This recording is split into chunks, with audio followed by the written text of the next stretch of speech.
Welcome to the LinkedIn Employer Branding Week. This week we have created a series of different activities, both offline and online. Newsletter has already gone. The Twitter is all over with the hash EBWeek. We also having the talent brand group created in LinkedIn for all the participants of our roundtables.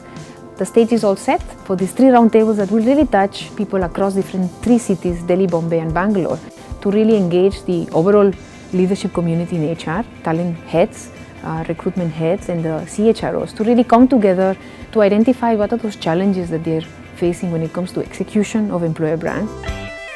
It's an incredibly exciting initiative. It's one of the reasons why I wanted to be here, because it's really reinforcing to the market and to the HR industry the importance and elevating the awareness of what is an employer brand.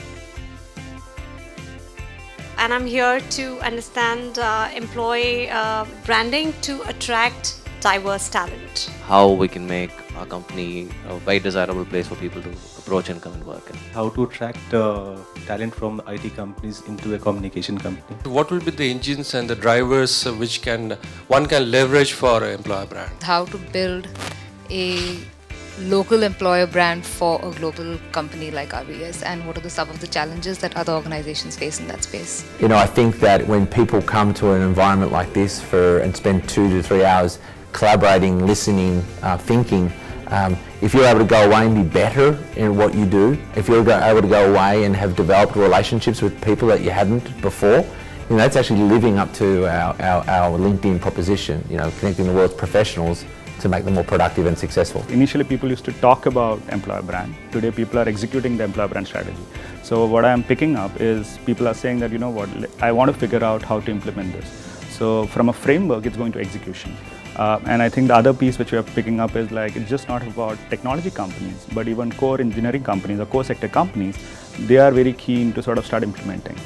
So for us, because LinkedIn increasingly becoming synonymous with talent brand is important. And I think if you look at from a long-term horizon, I would say that talent brand is going to be intrinsic to the overall talent strategy.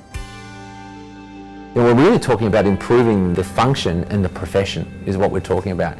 And we believe that talent brand management is really an important component of that. The collaboration between LinkedIn and People Matters is at the forefront of doing that. And that's where we want to continue to be.